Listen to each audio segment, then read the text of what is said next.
એવા કયા કારણોના લીધે સ્ત્રી પુરુષો આડા સંબંધો બાંધી બેસે છે? આવો એ તરફ એક નજર કરીએ અને જાણીએ. મોહબ્બત એક એવી ભાવના જે હંમેશા એકબીજાના હૃદયને જોડીને રાખે છે. કોઈ પણ વ્યક્તિને પ્રેમની શક્તિ દ્વારા સંપૂર્ણપણે બદલી શકાય છે. પ્રેમ એ એકમાત્ર કારણ છે જે દરેક સંબંધની આધારશિલા બને છે. આવી સ્થિતિમાં જો કોઈ સંબંધ વચ્ચે તકરાર થાય, વિખવાદ થાય, તો પ્રેમ અને વિશ્વાસનો દોરો નબળો પડે છે. આજના સમયમાં લગ્ન કરતાં છૂટાછેડાના કિસ્સા વધુ જોવા મળી રહ્યા છે. અને છૂટાછેડા માટેનું સૌથી મહત્ત્વનું કારણ એ છે કે લોકો તેમના જીવનસાથીથી કંટાળી ગયા હોય છે અને તે બીજી વ્યક્તિ તરફ આકર્ષિત થવા લાગે છે. આજના આધુનિક યુગમાં ગેરકાયદેસર સંબંધો એક ફેશન બની ગઈ છે અને એનો લોકોને કોઈ છોછ રહ્યો નથી. ઘણાય એવા લોકો છે જે વર્ષોથી તેમના સાચા પ્રેમ સંબંધ નિભાવી રહ્યા હોય છે. આપણે એ હકીકતે નકારી શકીએ નહીં કે જ્યારે સંબંધોમાં લોકો એકબીજા પ્રત્યે વફાદાર અને વિશ્વાસપાત્ર હોય ત્યારે જ સંબંધ જાળવી શકાય, અન્યથા નહીં. એકબીજા ઉપર ભરોસો, એકબીજા પ્રત્યેની લાગણી જ એકબીજાને જોડી રાખી શકે છે અને એ ના હોય તો કશું જ નથી હોતું.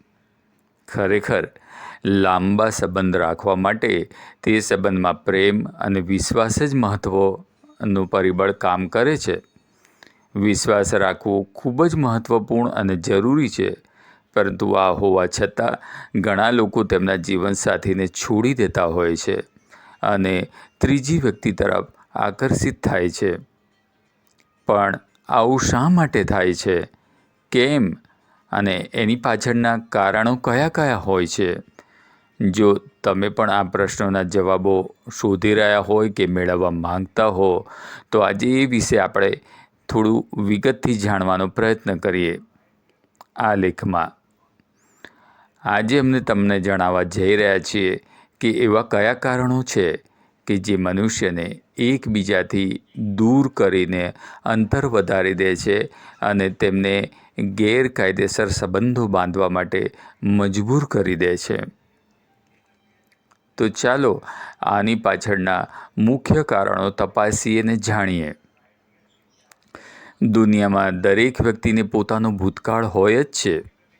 આવી પરિસ્થિતિમાં ઘણી વખત આપણે ભૂતકાળના પ્રેમને પાછળ છોડી દેતા હોઈએ અને આગળ વધી જતા હોઈએ છીએ અને પરિવારના સભ્યોના આગ્રહથી આગળ વધવા માટે લગ્ન પણ કરી લઈએ છીએ. પરંતુ આપણે તે પાછળનો જ સંબંધ અને આગળનો સંબંધ પણ જાળવી શકતા નથી.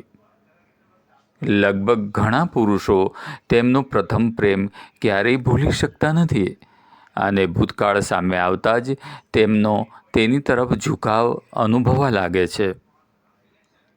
દરેક સ્ત્રી અને પુરુષને શારીરિક અને માનસિક પ્રેમની જરૂર હોય છે. આવી સ્થિતિમાં જો તેમને તે પ્રેમ તેમના જીવનસાથી પાસેથી ન મળે તો તેઓ તેમની જરૂરિયાતોને પૂર્ણ કરવા, સંતોષ પ્રાપ્ત કરવા માટે ત્રીજા વ્યક્તિ તરફ ખેંચાઈ જતા હોય છે, જે ગેરકાયદેસર સંબંધોનું મુખ્ય કારણ બની શકે છે. કેટલાક લોકો ખૂબ જ લાગણીશીલ, ભાવનાશીલ હોય છે. આવી સ્થિતિમાં જો તે અંદરથી એકલતા અનુભવતા હોય અને તે તમારી સાથે ભાવનાત્મક ઝુકાવ અનુભવે નહીં, તો પછી તે બીજી ત્રીજી વ્યક્તિ પાસે શોધ કરવાનું શરૂ કરી દેતા હોય છે. જો તમારા જીવનસાથી સાથે ભાવનાત્મક, લાગણીમય રીતે મજબૂત સંબંધ છે, તો કોઈ પણ તમારી વચ્ચે દૂરી કે અંતર પેદા કરી શકશું નથી. લગ્ન જીવનનો સંબંધ સૌથી પવિત્ર સંબંધ માનવામાં આવે છે. આ સંબંધમાં એક વ્યક્તિએ બીજા માટેને વિચારવું જોઈએ અને તેમના માટે પોતાનો કિંમતી સમય પણ આપવો જોઈએ.